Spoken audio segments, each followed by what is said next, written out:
Lambs. I'm Kevin Fitzpatrick. I'm the shepherd, also known as the president of the club. I want to welcome the Rehearsal Club. Raise your hand if you're from the Rehearsal Club. A lot of you. Guess what the Lambs has? What? 3 rehearsal rooms. And 3 Steinways. You know, Steinway, Charles H. Steinway was a Lamb as well, too, president of Steinway and Sons. Thanks for coming tonight. The Lambs are the oldest professional theatrical organization in the country. We started in 1874. So next year is our sesquicentennial. It's a good $10 word right there, 150th anniversary. I'm also the past admissions chairman. So if you would like to have an application, I'm also the person to talk to about that as well, too. I know we have some possible members, prospective members here as well, too. Thank you all for coming tonight. It's our honor to have this fantastic book debut here at our club. And it's also really nice to have a tie to women's history. You're standing or sitting right underneath the painting of the first woman elected to the Lambs, Cornelia Otis Skinner. Our club was among the first to admit women, all male presidents.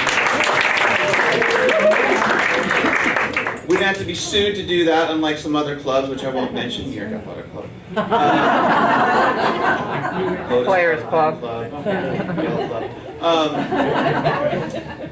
And what's great about Cornelia is not only was she an actor, a writer, producer, and a member of the Board of Governors of the Actors Fund for many, many years, her father, Otis Skinner, was a member who joined in 1888.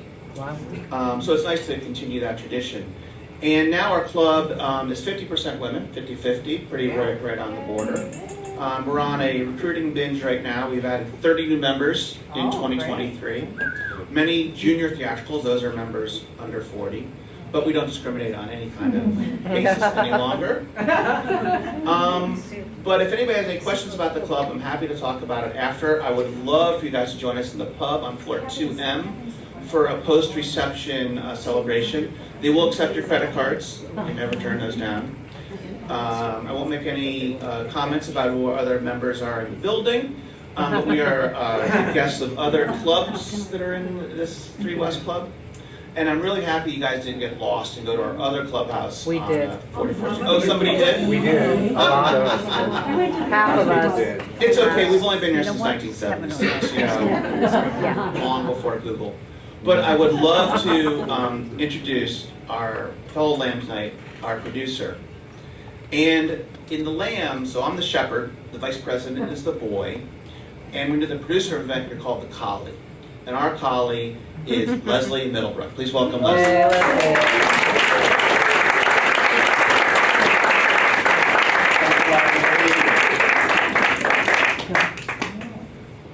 Welcome, ladies and gentlemen. Can you hear me? Yes. A friend gave me a good line, opening line, and she said, "Oh, it'll be like the Tonys. I don't have a writer."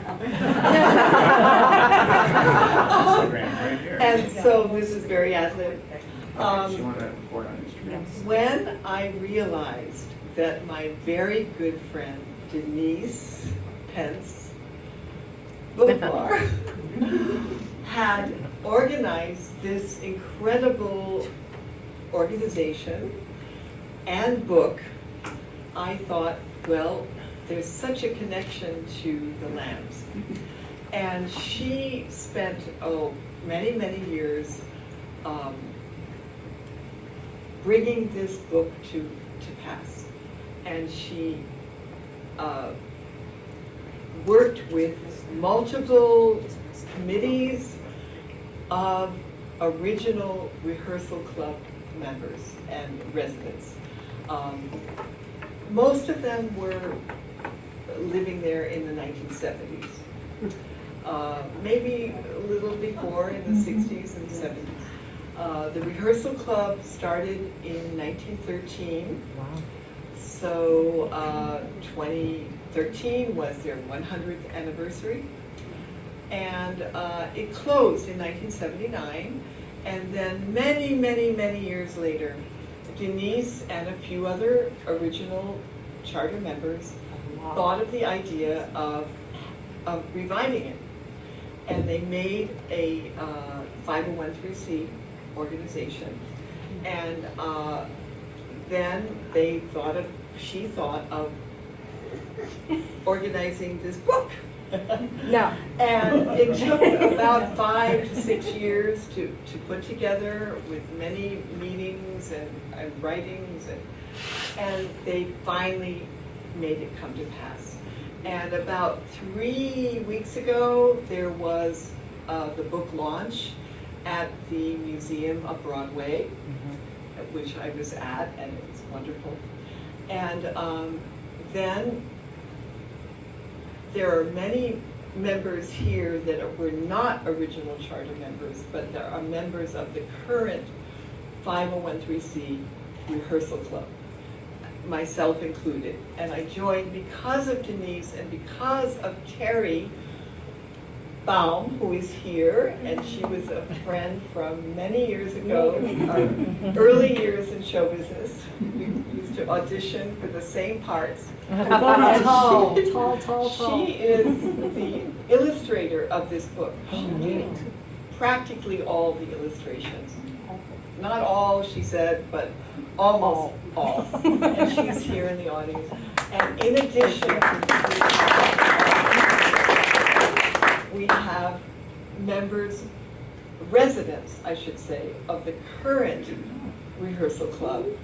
That was the idea, to get a new residence for young women coming from outside of New York, to be able to live in New York and pursue their career and go to classes and go to auditions. And so that came about only a year ago, 2022. And they are now resident on 51st and Lexington in a beautiful building full of not-for-profit people. And many of those people are in our audience tonight. And we also have one performer who was a rising, we call them rising stars, 5 years ago. She was the rising star, and she will be performing tonight as well. So I think that is as much as I want to tell you. The rest of it is up here, and you will enjoy this performance. And so, ladies and gentlemen, I present to you the ladies of the Rehearsal Club.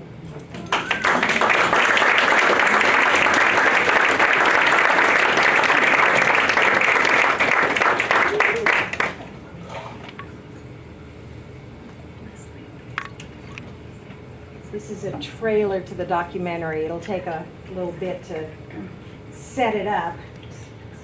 And it is on the website. Oh, the old website. Working on it. This is technical difficulties. The trailer to the documentary was made back in 2013 when we did our centennial. And it's been sitting up on this old website, but it does hook in to the new website. Cool. And this is the trailer. The year was 1913. A safe haven for aspiring actresses opened its doors in Manhattan's theater district. It was called the Rehearsal Club, and it became a legend. I wish you luck in everything you do, that all your cares will disappear from view, and hopes of happiness will all come true. This is my wish. We came from different places, different socioeconomic levels, everything. It didn't matter, because we had the commonality of what we wanted to do and the burning desire to do it. Good girls only need a club. In the 1930s, the Rehearsal Club inspired Edna Ferber's hit Broadway play, Stage Door. From then on, every young actress wanted to live there, and producers wanted to hire the lucky few who did. I'm Blythe Danner, and I was one of them. TV Guide magazine called us the Cinderellas of 53rd Street, and many of us went on to become stars of the stage and screen, while others found success as producers and directors. There were rules. No gentleman could come past the parlor. I mean, it was very strict and great. And there were 25 girls, and they had a cafeteria downstairs, and the rent, get this, was $18 a week, room and board. So that started me on. I mean, that saved my life. We were fed and sheltered through endless auditions and rehearsals. But in 1979, the city revoked our charitable status, and the Rehearsal Club was forced to close. It's a shame that a lot of places like that don't exist anymore. It started us out right in the pattern of mutual respect and assistance and love. It gave me my start. It gave me courage.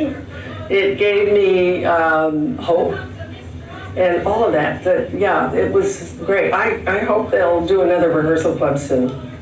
This is the story of the stars, the small town girls, and one timeless dream, the Rehearsal Club.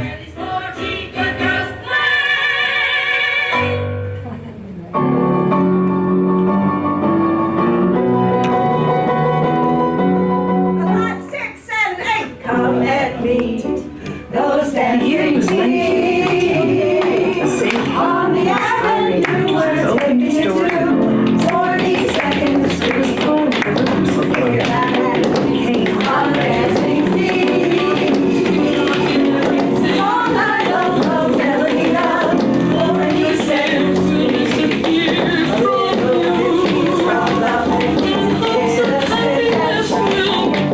sexy ladies from the 80s are in the street, side by side, we're glorified.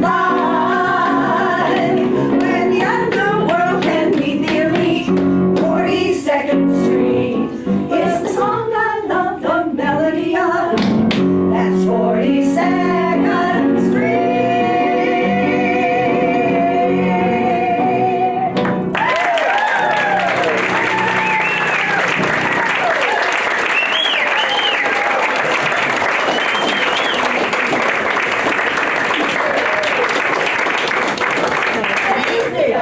My name is Mary Jane Medina, and I am proud to say that I am a lifetime member of the Lambs. And I'm also a member, obviously, of the Rehearsal Club. Okay. All right. The Rehearsal Club was a residence where young women could go. We could talk to each other about our dreams and our aspirations, make lifelong friends, and we felt safe. The play Stage Door was also written about the Rehearsal Club, and that play eventually became a movie with Katharine Hepburn and Ginger Rogers and Lucille Ball and Ann Miller, just to name a few. In 2006, my lifelong friend Kathleen Connery was directing a company of Stage Door, and she asked a few of us if we would just write some stories, like what was our experiences there, how we felt about the club and everything, because the cast was so young and they had no idea about the Rehearsal Club or Stage Door or a lot of things, right? So we did. We wrote our stories. And then a few gatherings later with the Rehearsal Club women, everybody said, what a great idea. Let's write some more stories. How about a book? So, a movie. With a lot of help from all of those women, and with Denise Pence's perseverance, and we are now the Cinderellas of West 53rd Street. Without further delay, we're going to read some excerpts from our stories. They're all very different, and I know you're going to love them. Up first, Michelle Mason. Thank you. That was the opening. Good evening. I'm an alum and former chair of the Rehearsal Club, and an active participant since our rebirth in 2006. I'll be reading a story written by Kathleen Connery, RC alum and founder, and our friend, who unfortunately could not be here this evening. The story is about Phyllis Jean Creole Westerman, a centenary Cinderella. Yeah. Imagine a young woman in the late 1930s coming to New York City alone, except for a dream of becoming a professional singer and actress. That's what Phyllis Jean Creole did. However, she had one huge advantage. Her ballet teacher in Rochester, New York, told her of a place called the Rehearsal Club, where she could apply for a room to rent where 40 women lived while pursuing a career in the theater. She secured that room for $14 a week, and that included 2 meals a day. One of her first jobs was at the 1939 New York World's Fair, demonstrating a new appliance called the television. There were only about a dozen of those large boxes in the United States. Later, she answered a notice for the hostesses to socialize and dance with the servicemen at the American Theater Wing's Stage Door Canteen. Located on West 44th Street in the Theater District, made it a convenient walk from the Rehearsal Club on West 53rd Street to do her part as young men were going off to the war. Phyllis created and hosted the weekly NBC radio program, Phyllis Jean, the Canteen Girl. She sang popular and requested songs, told stories, read and answered letters to servicemen overseas. Every show, Phyllis sang her heartwarming original composition and theme song, "This Is My Wish."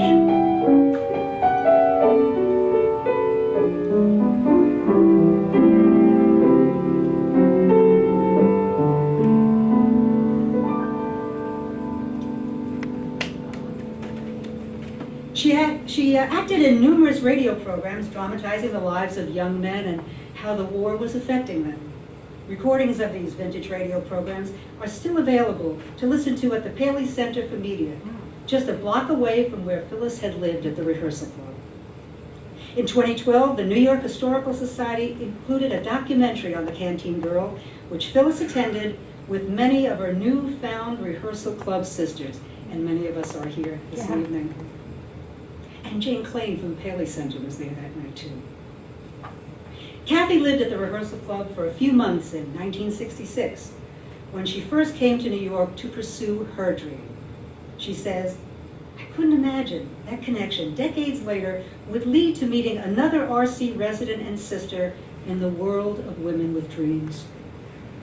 Phyllis Jean Creole Westerman, Miss Television, 1939, and the Canteen Girl, a new centenarian and woman of remarkable accomplishments. In addition to her own career, Phyllis contributed to our lives through her continued support of the Rehearsal Club wardrobe sales, serving on the board and drawing many of the ads posted backstage and all over Times Square. Together with Alice Middleton Anderson, the board treasurer, they would organize the sales and take over the first floor of the club to sell second-hand clothes, including designer creations at bargain basement prices, affordable for the struggling young women who had taken their places in the upstairs rooms of the club. And I was one of those women. Apparently, Phyllis, back in the day, was one of the sale's best customers, finding for herself designer gowns appropriate for her big band singing gigs. Many formidable women have come through the Rehearsal Club doors at 47 West 53rd Street. But sharing the journey with Phyllis has been a central part of the inspiration for this book. She may not have been the first Cinderella of West 53rd Street, but she and Alice Middleton actively participated and contributed much to its memory and today's creative accomplishments. Our dear Alice passed in 2015. In 2016, Phyllis passed at the age of 100 and a half years young. Thank you.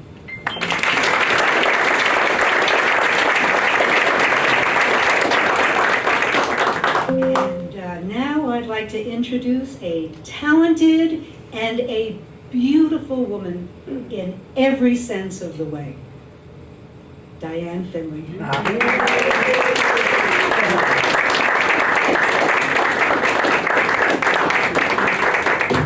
Thank you, honey. Well, hello. I titled my story, I Married Broadway Instead.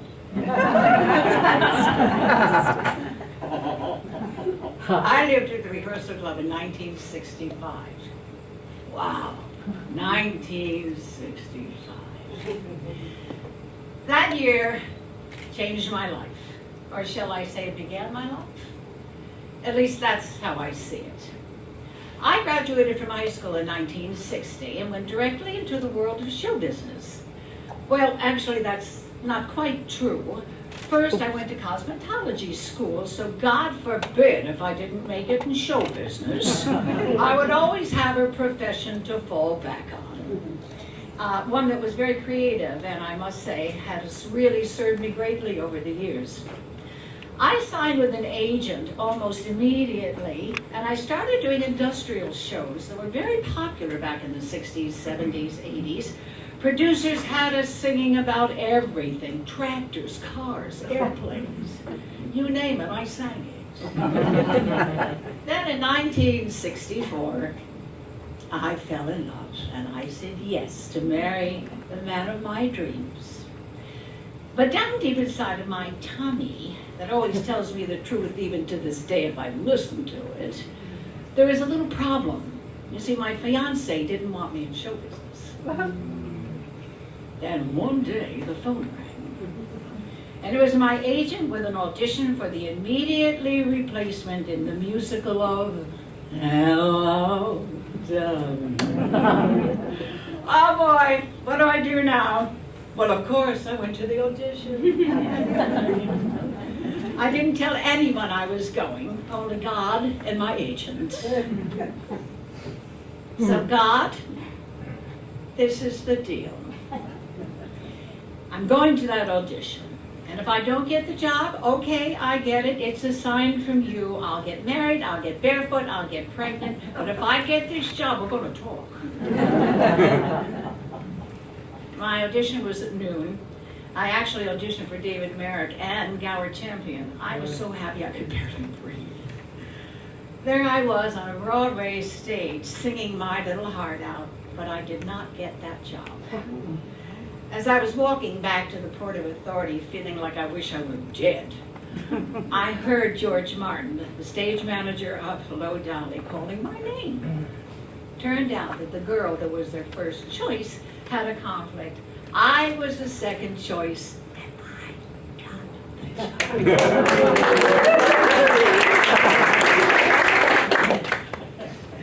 What do I do now? I'm in trouble.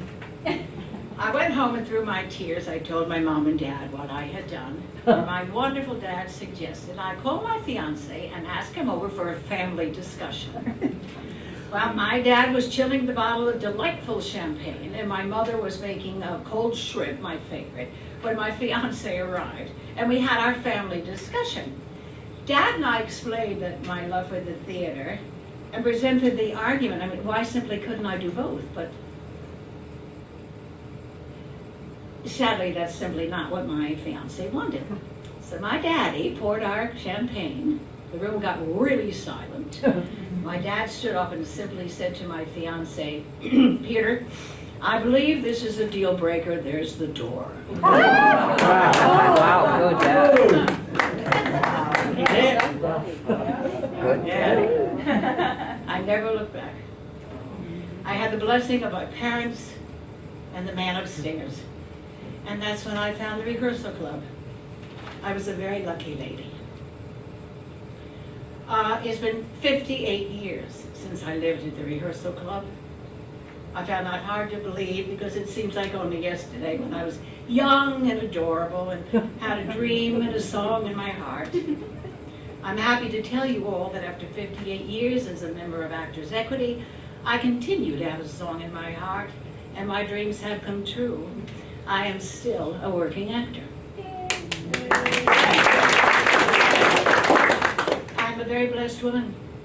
I thank the Rehearsal Club for the foundation that it gave me, and I will continue working with these wonderful women giving back and teaching our new generation to reach for the moon, because it simply is yours if you want it.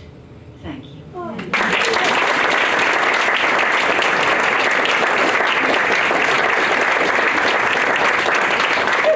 you very much. And now again, I would like to bring up Mary Jane Houdina, who, as you know, is a lifetime member of this wonderful Lambs Club. But what you don't know is she is the director and the choreographer of our little mini musical tonight.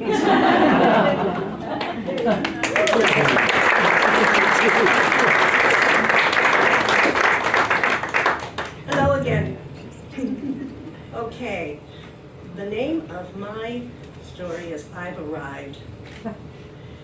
When it was time to graduate from high school in 1965, my father and I had a conversation about my future. Nonchalantly, he said to me, if you decide to stay home after graduation, I'll buy you a brand new car. If you go to New York City, I'll buy you a watch. I still have the watch. When I got old enough to understand where my father was coming from, I was very touched that he didn't try to discourage me. This was just a little bribe to try to keep me home. My teachers were very supportive for the most part, although I did have one teacher who told me that I was probably going to have trouble getting work because I was short. I was confident, though, my talent would be enough. I studied tap, jazz, ballet. I had taken vocal lessons. I had just received $500 and a beautiful trophy for winning the 1965 title of Miss Dance of America from Dance Masters of America. I felt armed and ready. My mother and I had gone to the city earlier in the summer and had a meeting with Mrs. Walker, who was the director of rehearsal at that time, right? My mother was thrilled that I would be in such a safe environment. I was excited, but I was nervous too. I'd never been on my own. I'm old enough now to know why my mother was so upset that I wanted to move to New York City at 17. I was so naive. Man, the trouble I could have gotten into. My room at the Rehearsal Club was on the 4th floor in the front.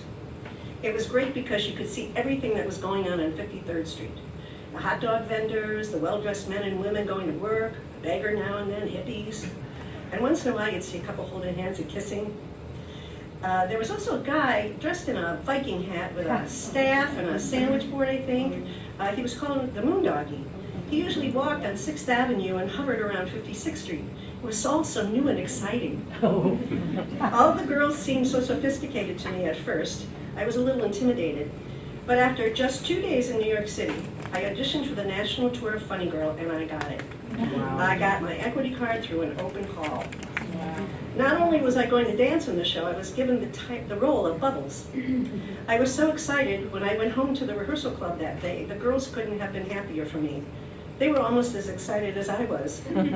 After that, I felt like I had really arrived. I rehearsed just 2 weeks, and I went on tour for a year. Those 2 weeks were really exciting. I remember leaving a note in the Rehearsal Club kitchen so I could have my cereal in the morning before I went to rehearsal. You could do that if you had to leave before breakfast was served. I remember Sandy Duncan was rehearsing, and I believe Blythe Danner was there too. Wow. I was a working dancer in New York City after only 2 days. I loved it. During that time, I had my first reality check. Remember, I had never really been on my own. When I took a bath, I didn't clean the tub. My mother always did that. Well, one night when I came home from rehearsal, there was a note on the bathroom door from the girls. It said something like, "Whoever used the tub, please clean up after yourself." So I scrubbed the tub and I left my own note saying it would never ever happen again. Girl Scouts honor. By the way, Funny Girl was a perfect show for me. Lots of singing and dancing. I learned so much, and I celebrated my 18th birthday in Chicago. The Rehearsal Club was a good bridge into everyday living and sharing with others. I loved the camaraderie of the girls. There were friends, neighbors, and roommates around to chat with. Faye Dean, Greenie Tordo, Kathleen Connery, Maxine Green. I think my favorite memory was the night Maxine Green and I made popcorn and watched Wuthering Heights. We ate so much popcorn and we cried and we cried. And despite all the tears, we still had a wonderful evening and we still laugh about it. I loved everything about the Rehearsal Club. It was New York City for me. I made several lifelong friends there, plus I worked with others through the years that were there at the Rehearsal Club after me. Immediately there's that camaraderie. You live there? Me too. All I ever wanted to do was dance, and I did in 11 Broadway shows, plus TV and film and industrials. I had the pleasure of working with the great Peter Gennaro. I was his assistant on the original Annie.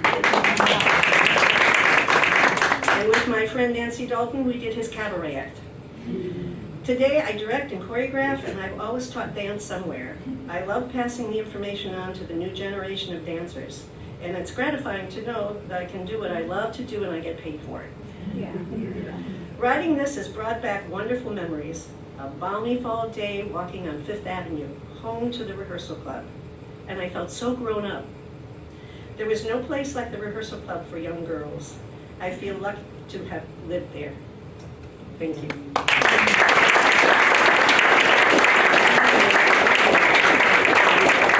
She continues to this day to bring the Rehearsal Club community together since the global pandemic on Zoom with a once-weekly peaceful meditation workshop. I bring you back Michelle Mason.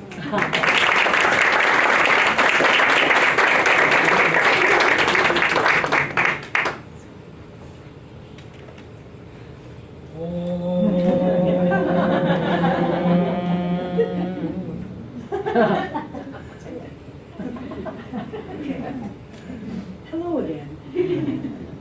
I'd like to tell you a little bit about my story at the club and an interesting connection that happened during our amazing history since Kathleen Connery got us back together again. And now, an anthem to optimism. I came to New York all the way from, New York. Well, via Long Island at the time. It was the early 70s. Wow. A native New Yorker, I was aspiring to a career in musical comedy. My talented vocal coach, Walter, and his wife, Eileen, a professional actress, knew of a residence for actresses in Manhattan. They called on my behalf for an interview with Mrs. Clayton, the house mother. I passed my interview with Mrs. Clayton, and on a hot July day, my parents drove me a bit apprehensively to the front door into my new life at the club.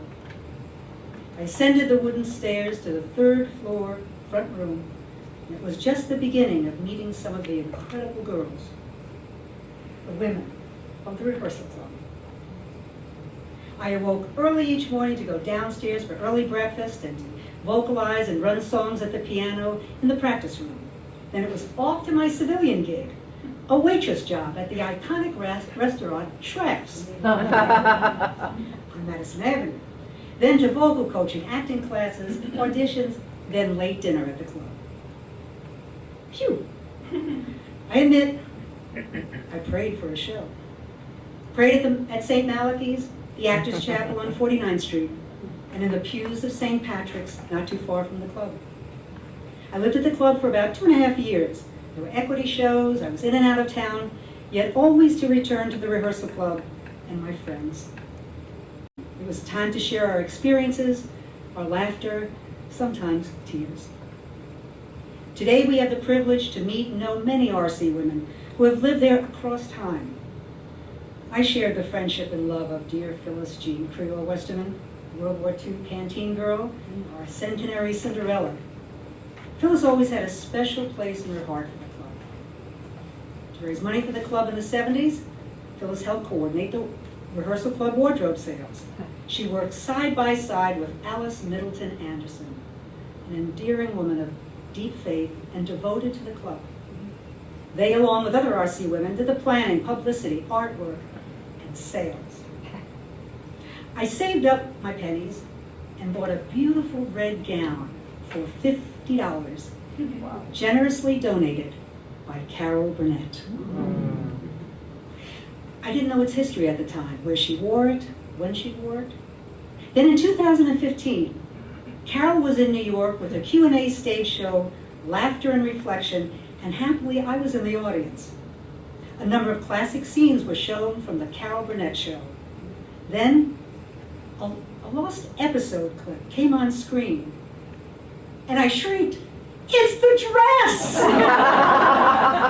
Carol was wearing the gown, singing show tunes with Ethel Merman. It's a Bob Mackie design. I still love the dress. And I can still fit in it. Recently, a photo of Carol and Ethel Merman was on screen during the duet segment at Carol's 90th birthday celebration in April. Now I'd like to weave in some threads from the rebirth section from our book. At our 105th anniversary in 2018, the history of the wardrobe sales was featured. Also, the RC wardrobe sales and Carol Burnett's beautiful red gown was the inspiration to create the evening's celebrity gown auction. Carol donated this beautiful jacket I'm wearing tonight. Also a Bob Mackie design, and loaned to me by my dear friend since our rehearsal club days, Melinda Tanner.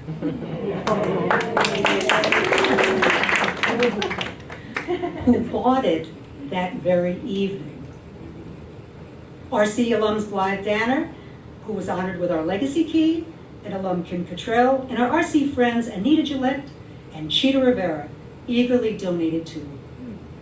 And prior to the event, the Lambs generously provided the backdrop for a photo shoot for the celebrity gowns. Thank you, Lambs. We're all a part of this journey. So thank you, you big, beautiful brownstone, for giving me more than just a place to live, eat, rehearse, and dream. For lifelong friends who are there for one another through thick and thin. For happiness, a richer life, and many fond memories of a truly unique experience. May our light shine. Thank you.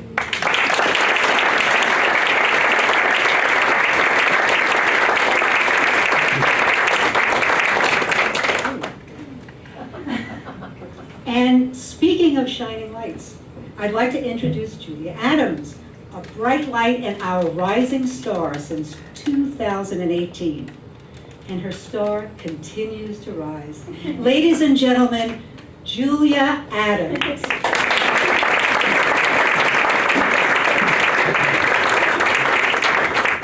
Thank you, Michelle. Hello, everyone. It is my honor to read part of the story titled Kids Are Always In, the story of Judy Jensen, a rehearsal club resident from 1964 to 1975. This story was written by the lovely Denise Pence. Yes. At 4'11", I am the quintessential Peter Pan. I never had to grow up. Even today I sport red hair, a thin frame, and more energy than most women my age.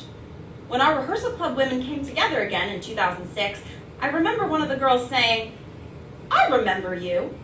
I hated you. You worked all the time." And I did, thank you God, once I got the hang of lying about my age. Considering the fact that I was never a very good student in the semi-private, absolutely no arts allowed high school I attended in Albany, New York, I excelled on a local TV show called The Teenage Barn, where local teens sang, danced, and played instruments. Even though I was really quite shy and never talked much, I loved performing. My mother had wanted to be an actress before she got married. In those days, women just expected to get married and at a certain age, and well, that's what she did. I was not going to be like my mother. My little sister and I, however, were everything to my mother. She didn't want me to leave home. Coming to New York alone was definitely not high on her approval list. However, after receiving my certificate of graduation from the Leland Power School of TV, Radio, and Theater in Boston, I managed to secure a room at the rehearsal club for 1 week.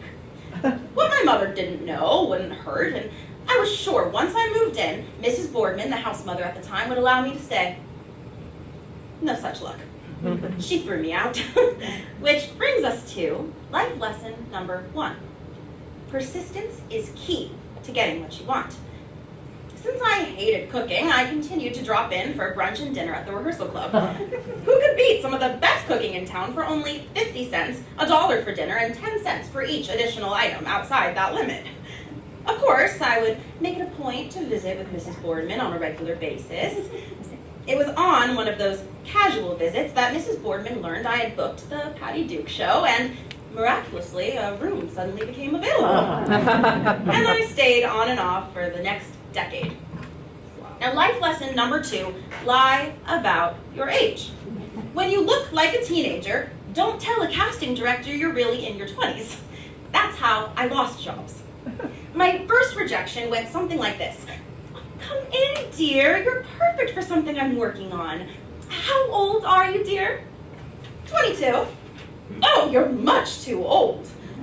Well, the next time I was told I was right for something and they asked my age, I said, 17. Now, life lesson number 3, you get back what you give in this life. The women of the Rehearsal Club were all givers. I remember one girl encouraging me to go with her to a callback audition, and I got the job. I felt awful, especially because I didn't even really want it. It was for the road company of Stop the World, I Want to Get Off, and they went into rehearsals the very next week. Now, while I was in rehearsals for that, an agent sent me to an audition for the Las Vegas company of Hello Dolly, starring Betty Grable. It was crazy, I know. We were leaving to go on tour the next day, and here I was, auditioning on my lunch hour for this other show. Well, while I was on the road, I got the call for Hello Dolly. Naturally, my Stop the World producer said, "And what are we supposed to do? You don't have an understudy." My response? I live at the Rehearsal Club. I'll get you an understudy. And I did. I was able to get out of my contract and went back to my old room at the Rehearsal Club to rehearse for Hello Dolly. In 1975, after about 12 years of bi-coastal travel, the new Rehearsal Club house mistress, Mrs. Clayton, found me my own apartment on the Upper East Side. Eventually, I shared with another former Rehearsal Club gal, Judith Curcio, and then both of us got our own studios in that same building, where we live to this day. But even with my own apartment, I still went to the Rehearsal Club for meals. The theater has never been a secure future. But if you continue being young at heart, the years don't really seem to matter as much, and the friendships and adventures you experience along the way create the memories from which books are made. To this day, I am still creating. It's not a career for everyone, another life lesson, but I am certainly still in the game, as are many of my Rehearsal Club sisters. Thank you.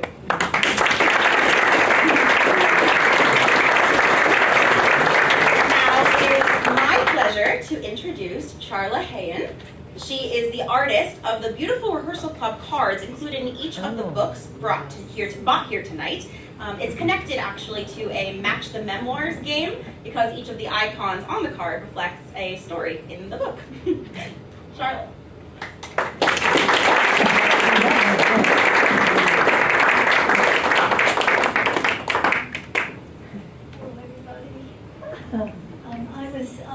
I lived at the Rehearsal Club in 1965 and 1966. And I'm going to read from my chapter, The Rehearsal Club Magic. Like most actresses in New York, I divided my time between acting classes and going to auditions. Often when I was returning home, I would see a man on the corner of 53rd Street and 6th Avenue. He was dressed as a Viking in layered robes with a large helmet and horns. He was handing out leaflets of his poetry while talking to passers-by. He was quite startling. After walking past him many times, I finally found the courage to introduce myself.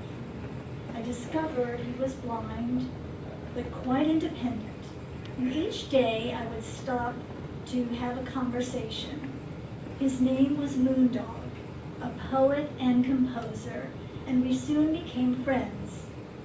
One day he invited me to dinner on Easter Sunday. I met him outside his hotel. I had assumed he would dress in regular clothes.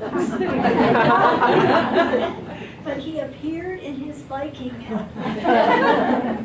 We walked down the street together, me and Easter Whites and Moondog the Viking. Each restaurant we went into asked us to leave. But finally, Al Green's down the street from the Rehearsal Club allowed us to come in. But I was very self-conscious and never went out with him again. We continued our street conversations until the day he told me he loved me.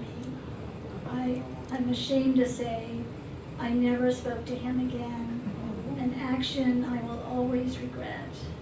I was young. But happily, in later years, Moondog became a famous poet and musician in Europe. One evening, two Herbert Berghoff Studio classmates and I were attending an equity-sponsored lecture at the Broadhurst Theater, featuring Eli Wallach and Ann Jackson. Suddenly, the lights in the theater began to fade slowly into complete darkness. We were in the balcony, and ushers with flashlights had to guide us to the lobby. The street was in total darkness. It was the blackout of 1966. As we walked home, we marveled at the change in the city. Every window was lit with candles. People laughed and walked at a slower pace, taking it all in. We roamed the streets for hours. When I returned to the Rehearsal Club, I saw it too was glowing in the candlelight. The beauty and adventure of that night in the city and the candlelight, the candlelit Rehearsal Club has stayed with me always. I so treasure all my memories, from my darling roommate, to Moondog, to Herbert Berghoff Studios, to the Central Park merry-go-round, and especially to that fourth floor room where Kathy and I planned our adventures. The Rehearsal Club is forever a part of my history. The magic of that experience remains entrenched, and I believe has enriched my creative endeavors. Through the years to this present day, I am so grateful. I feel so lucky to have experienced such a time and such a place. So thank you.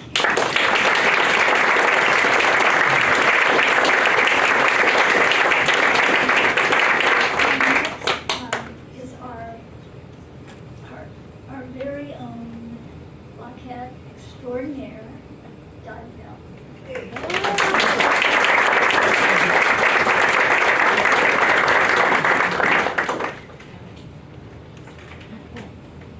Good evening, ladies and gentlemen. I lived at the Rehearsal Club from 1974 to 1976. My Cinderella story is entitled Dancing in Diamonds. I'm on the great stage of Radio City Music Hall, hearing the thunderous applause that comes from 6,000 people giving a standing ovation, when it finally hits me that I truly had made it. I was a Radio City Music Hall Rockette, one of the famed precision dancers that are synonymous with glamour, style, and of course New York City itself. We had just finished one of our Easter extravaganza shows, and while I caught my breath, I looked around the packed theater and exhaled a deep sigh of relief as I realized that my seemingly impossible childhood dream really had come true. It was 1979, the year that the Rockettes celebrated the 50th anniversary of Radio City Music Hall, with a year of phenomenal performances and packed audiences. But even as I bask in my own personal success, there was a bittersweet element in that both my beloved Radio City Music Hall and my sanctuary, the Rehearsal Club, were slated for closing. These closings could effectively mark the end of my career as a Rockette and the end of an era for New York and the world of show business. While rising from humble beginnings in a small Midwestern town, I had moved to New York without knowing a soul. And I knew that without the early help of my friends from the Rehearsal Club, I would never have made it this far. Oh, the applause is deafening, and as we continue to stare out into the audience, I catch a glimpse of a little girl flouncing around and flinging her skirt as she danced. Oh, she is entranced with the shimmering effects of the sequins and the shiny material of our costumes. We Rockettes were always famous for our glittery costumes and those gorgeous headpieces. But the most famous costume of all was the Bob Mackie designed Dancing in Diamonds that created an undulating sparkle on stage and a flash of light that took the audience's breath away. Now, you're going to have to read the book about when I go into detail about all the requirements necessary to be a roster Rockette. Physical requirements, dance requirements. We even pre-recorded our taps on the 7th floor of the rehearsal studio as at Radio City, but today, each Rockette is mic'd within one of her tap shoes. And believe it or not, we had to sing. Most people don't know that was a requirement too. Well, years later, one of our guest performers, Whoopi Goldberg, Whoopi joined our legendary line, and she was not allowed no touching while kicking to our kick lineup. Whoopi had joined our legendary line for the comic relief special, performing right next to me, executing our legendary high kicks. But her dreadlocks consistently slapped me in the face. She certainly broke that Rockette law. No, now back to the requirements, my story. I'm hired, but I need a place to live. Well, my mother and I arrived at the Rehearsal Club, and after I showed my letter of recommendation signed by Violet Holmes, the director of the Rockettes, Miss Clayton, the house mother, kindly agreed to give us a tour of the brownstone. As the tour went on, I began to realize that I had to live here. This was the perfect place, from the rehearsal piano in the basement to the location only 2 blocks from Radio City, and that added bonus of home-cooked meals. The Rehearsal Club could help me make New York a success for me. I would be able to make friends and have support in this huge city. Oh, realizing all of this, I just started to cry that day. Miss Clayton turned and looked at me with such compassion. She knew I was desperately in need of lodging and that I was just overwhelmed. Well, my first night at the Rehearsal Club, I slept on a cot next to the fireplace in the bedroom on the 2nd floor. My mother was generously allowed to occupy a space on the floor called the slaves' quarters. The ceiling of this room was very shallow, and one had to duck to avoid getting her head hit. Well, when I woke up the next day, I had a quick but delicious early breakfast with my new Rehearsal Club sisters and went to Radio City to meet the dance captain of the Rockettes. I then began the grueling rehearsals for the Columbian short. Well, 25 years passed before I cleaned out my locker for the last time at Radio City Music Hall. I used to sit on the board of directors of the Rocket Alumni Association, and through a stroke of good fortune, I was able to get reacquainted with my Rehearsal Club sisters, many of whom were there for me from the very beginning. Well, looking back on my career, I am able to see what an insular existence that I, my fellow Rockettes, and my Rehearsal Club sisters lived. We all loved what we did and supported in each other in good times and bad. Thinking about this, I look back and I smile at that little girl dancing around with her skirt swirling and her diamonds sparkling, and hope that she too is lucky enough to find her own safe haven from which to follow her dream. Thank you.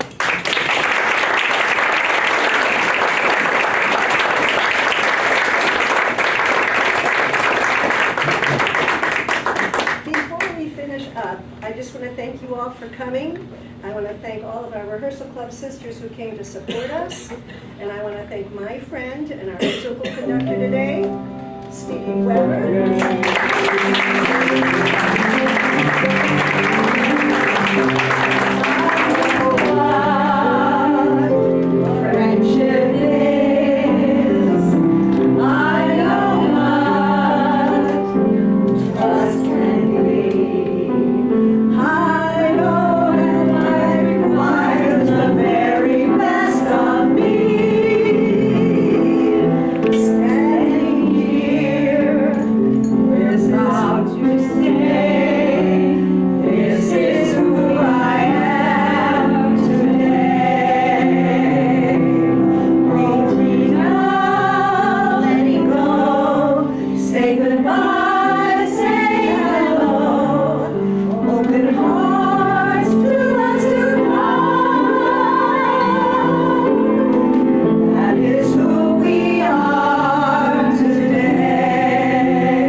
Buy the book, you'll hear the rest of our stories too. There's a lot more in there. Thank you, everyone. It was Thank you. Good round of applause for Rehearsal Club. Books are on sale. Yes, I wanted to announce that the books are going to be signed over here, and we are selling the hard copy for $30 and the soft cover for $20. That is $10 below what you can get it on Amazon for us. Fantastic. Also, we have a reception downstairs on 2M, and it is a Rehearsal Club tradition and a Lambs Club tradition to fold all of those chairs in the room. Big round of applause for Rehearsal Club and also Denise.